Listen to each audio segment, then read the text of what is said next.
Hey everyone, long time no see. Sorry it's been so long since I last made a video. There is a really valid reason as to why that is.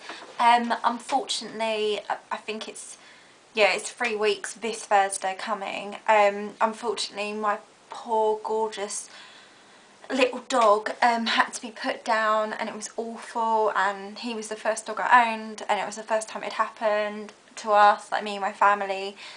And it was awful, and it still feels a bit raw. Like, obviously I feel a lot stronger than I did like when it happened nearly 3 weeks ago, and some people might, you know, say like, what's the big deal, it's only an animal. But people like that kind of make me a bit angry, because, you know, when you've got them and you've had them for so long, like we had him for 13 years, you know, they are a member of the family and they're like a baby, and you just adore them and would do anything for them.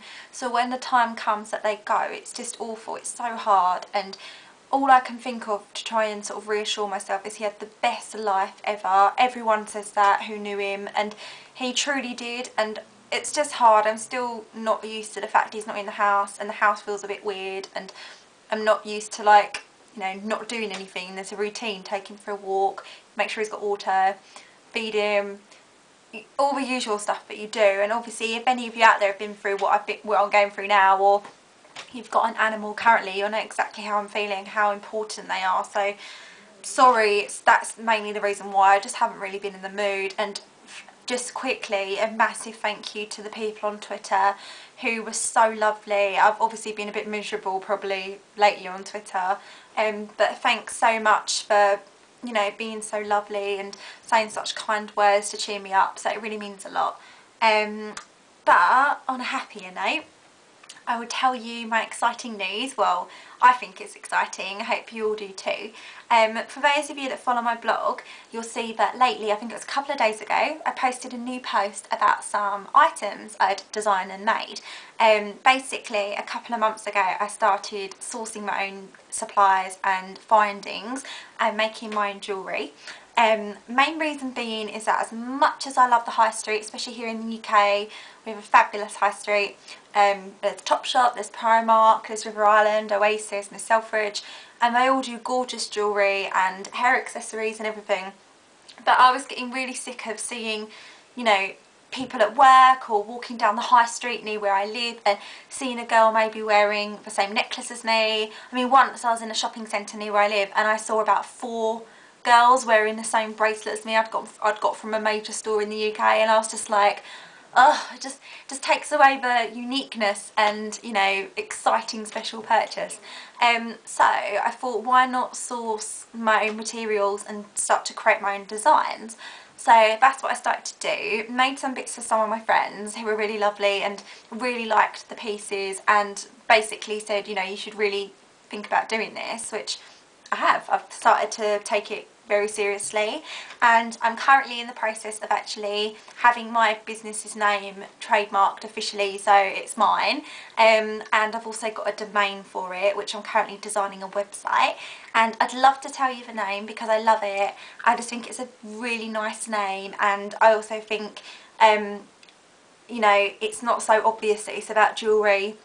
And also it's quite sentimental to me, but I'm not going to jinx it and reveal anything yet, because I just want to wait till all the legal admin side of stuff is back, and then I can reveal everything, so that's exciting.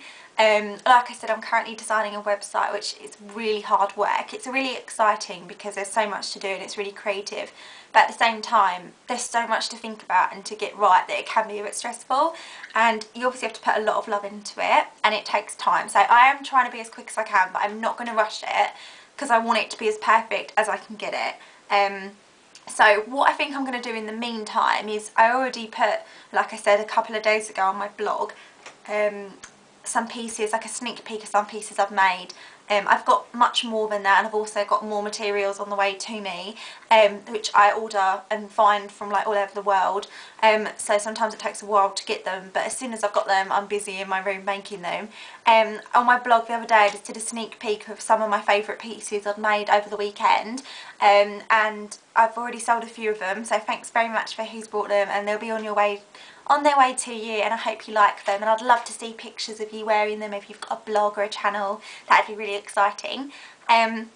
So what I'll do is I'll put the link below just so you can get more of an idea of what I'm doing, but also what I think I might do is, while I'm currently designing and building the website, is I might set up a separate blog, keep my current blog, but make up a separate blog purely for my jewellery, so I can keep everyone updated on it and I can actually sell stuff through my blog until the website's up and running.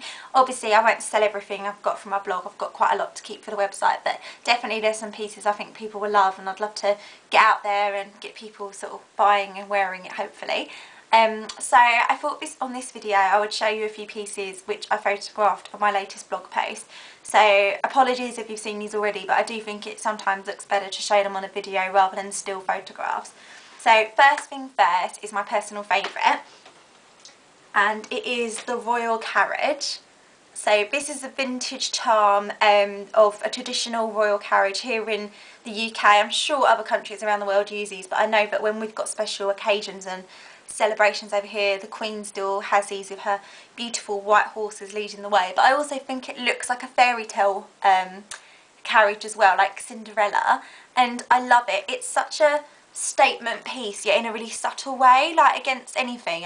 You know, you could wear it with a plain t-shirt like this, like that. You could wear it with a printed dress, you could wear it with a blouse, and it's just on like a 16-inch gold chain. It's not real gold, it's like plated.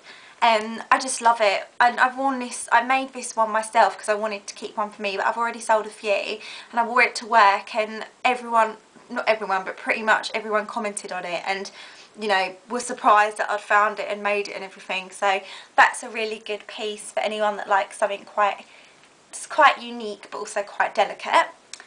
Then the next piece isn't so delicate, but I love it and it's so girly, and it's been very popular on my blog, so thanks for all your lovely comments again. And it's called Sweetheart Poodle. So here it is. That actually moves, that charm, and it's on a sterling silver chain, and that's the poodle, which I just love. It's just really girly. And then behind it, attached to it, is a charm from Japan, and it just says sweetheart on it. And I can get these in different colours, like lilac and baby pink and black, I think. But I love the white against the sterling silver and the pink poodle. I just think it's a really adorable necklace. It's not the kind of thing you find in River Island or something. No offence, River Island. But yeah, I just really like it, and it's just really girly and cute. I love it. I think it's a really sweet piece. Next up is, I love this piece as well. It's on a, again, silver chain, and it's a butterfly, and the butterfly's got pink rhinestones in and it's got the little dangly bits here, and I think this is lovely for a daytime or evening look. And again, I got really sweet comments on my blog about this one, so again, I think that is such a nice piece. I hope you can see this on camera, sorry if you can't. It just gives you an idea of what they would look like against like a plain grey t-shirt. Next up, I love this. This is such a quiche and retro piece. It's actually from the late 70s, and it's a rainbow coloured carousel, and the little horses on it do actually spin round like really slowly, and oh, I just love it. I just think it's so cool. Again, I've already sold one of these and I just love it. I think it's just a really cute piece, and it will definitely get people talking about it. And what I love about jewellery and think is really important is that it should tell a story and tell your character and your taste. And I think if you're into stuff which is fun and funky and cute and colourful, then this is definitely for you. And if you like people as well to, you know, notice what you're wearing and everything, then I think that's definitely for you. Next up, I have this. I love this. I've called this Alien Bambi because it's a little deer, but it's got the biggest eyes ever, and it's a baby blue. And again, this is from Japan and is from the early 80s, I believe. And I've put it on a crystallised, kind of pearly crystallised bead bracelet on elastic.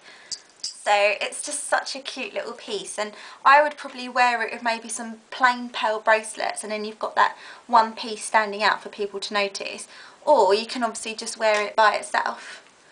But I think that's really sweet. I love it. And again, you know, I'm hoping to do a little range of Alien Bambi where, you know, it can hang on necklaces and earrings and things like that. So watch out for that. And then last but not least, like I said, I'm not showing you